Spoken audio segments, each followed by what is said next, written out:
What if we could replace this with this?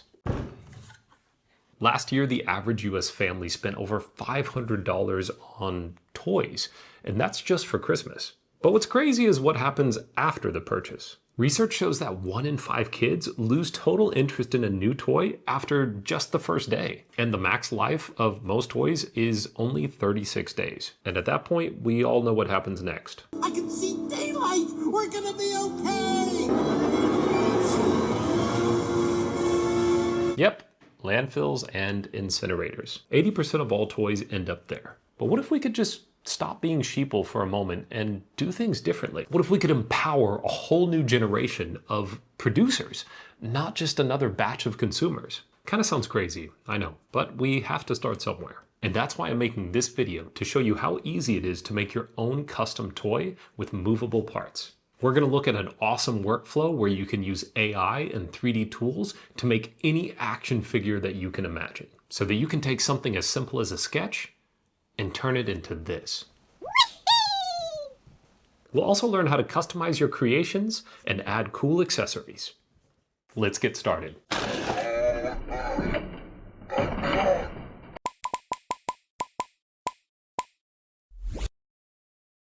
All right, before we start, let's take a fast look at the tools we're using in this workflow. First up is ChatGPT. That's going to help us generate the images of our ideas. Then we have the sponsor of this video, Meshy, and they are really the star of the show. Totally awesome at taking images and converting those into actual printable 3D models. Next up, we have Sculpt GL as an optional tool, which will help us make some fine-tuned tweaks to our 3D models. And then we'll be using Tinkercad to create movable joints. And of course, this is a printing project. I'm using Bamboo Studio as my slicer and printing on the A1. You can find links to everything in the description. All right, so here's Meshy, and I'm inside of my workspace now. This is a 3D model that I generated with simply an image, and I think that's the most powerful feature of Meshy, is just dropping in an image and getting a 3D model in no time. So let's move to ChatGPT and make an image.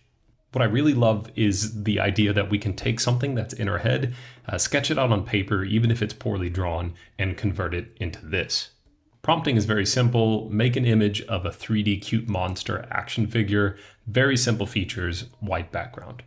And then from there, it's about fine tuning. I made the legs a little bit longer.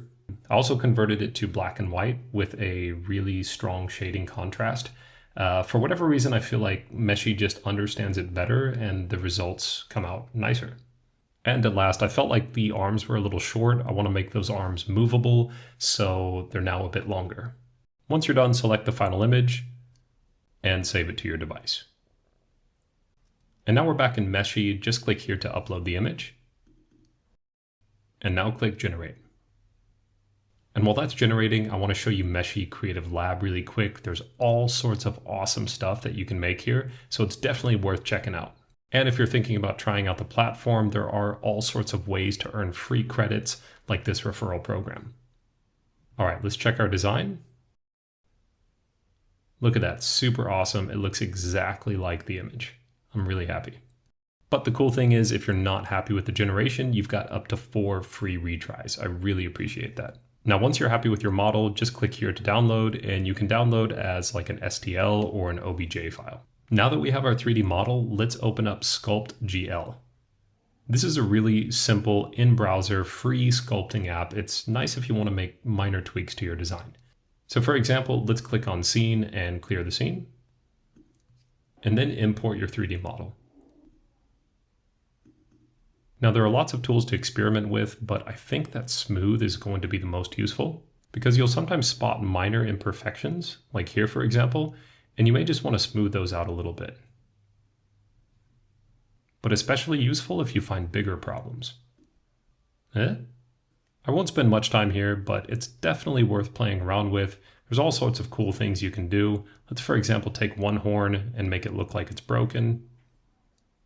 And when you're finished, export the file. All right, now let's head over to Tinkercad and click here to import your file. So what we're about to do here is disconnect the arms and make them movable. But really you could apply this principle to any part of the body. The legs, for example, or even the head so that it can turn. The The first thing I want to do is select the model and change the height. Make sure that you hold Shift on the keyboard so it doesn't stretch it like this. Everything should change proportionally. And I'm going to make this about 130 high. All right, let's disconnect the arms. First, drag in a negative box and increase the size so that it can totally cover up the arm. Then move it in place. And I recommend get comfortable with using the arrow keys. To move on X and Y, you can use the left and right and up and down arrows. And if you want to move up and down on the Z axis, hold Control or Command on the keyboard and push up and down. We'll be using this a lot throughout the workflow. I can also recommend getting comfortable with different steps. For example, we can change to 5mm steps and then move like so, or down to very, very fine steps of 0.1. And as you can see, we can really, really fine tune the position. For now, let's switch back to 1mm. All right, I'm going to position this now with Control up like so, and bring it over to about here. Let's inspect. I don't want that to happen. We'll take this down to 0.1 and get it right about there. I think that's good. Now select your empty box and push Control or Command D. That duplicates the box. Change your snap grid to 1mm. Select one of the boxes and move it to the left. Check the position and move it until you get it just right. That looks good. Select all objects and click Group. Now that the arms are removed, click your model and press Control or Command D. You've just made a duplicate of the model. Change the snap grid to 5mm and move the object back, counting your steps along the way. 1, 2, 3, 4, 5, 6, 7, 8, 9, 10. Maybe a bit more. 11, 12, 13, 14, 15. Very important, do not forget the number of steps and do not accidentally move your object in another direction. Select the copy of your model and now ungroup. We're now going to delete the body, leaving only the arms. To do this, grab another negative box and drop it on this plane. Now resize the box so that it covers half of the model. Do the same thing on the other side.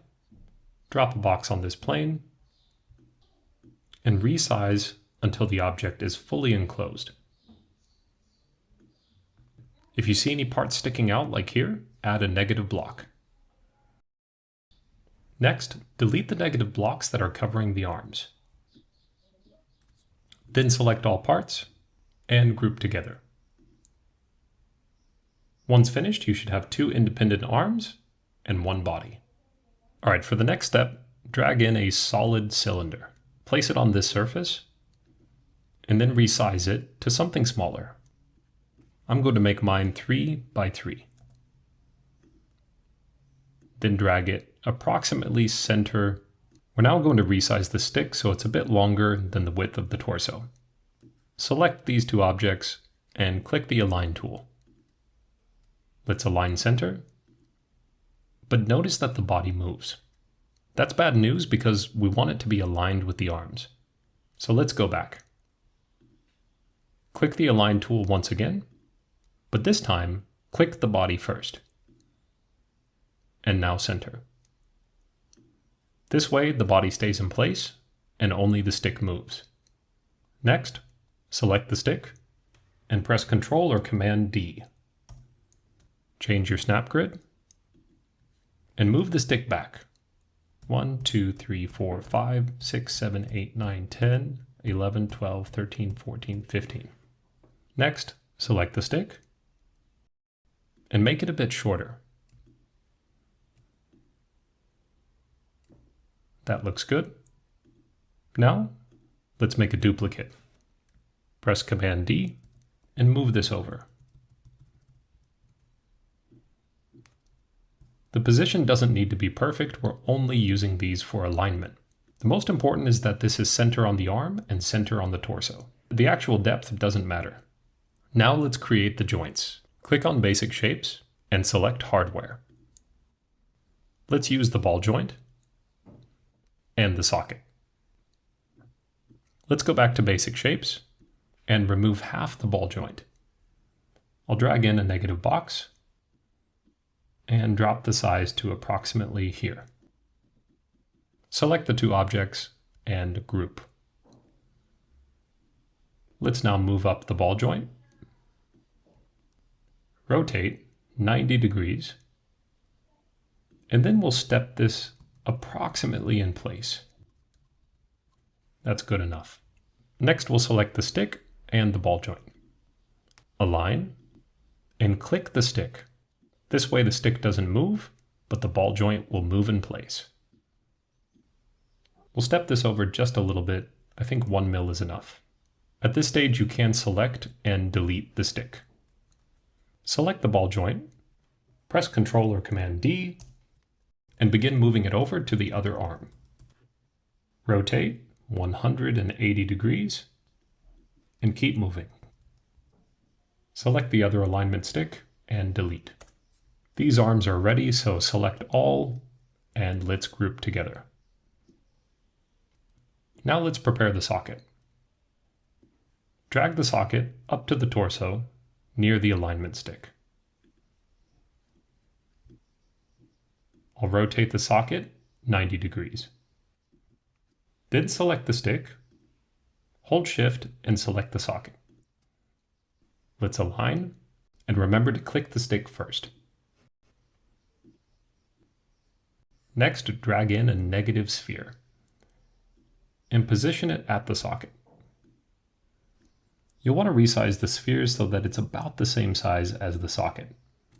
Make sure that the inside of the socket is fully covered with the negative sphere. Select these two objects and duplicate. Then slide your copy to the other side.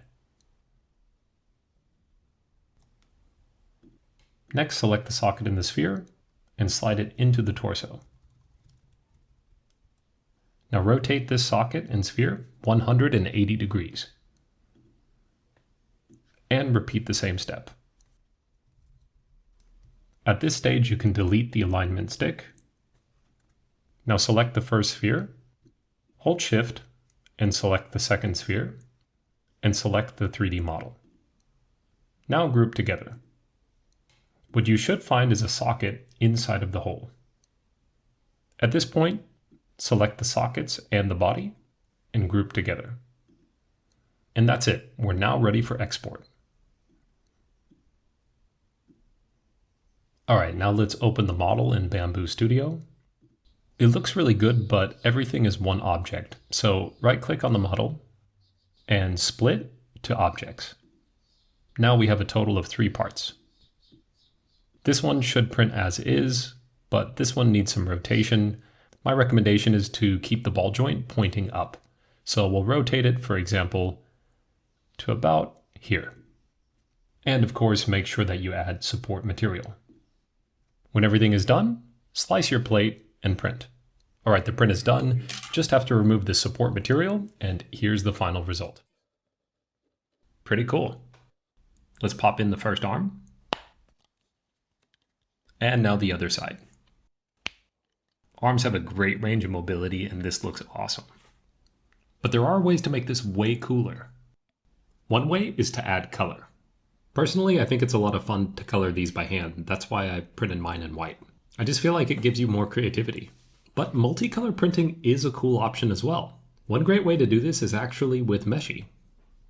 All you have to do is upload an image with color and click here to edit the texture, and then Meshy will generate a 3D model with that color profile. Just make sure you download as an OBJ file, which will preserve the color profile. And this is what it looks like inside of Bamboo Studio.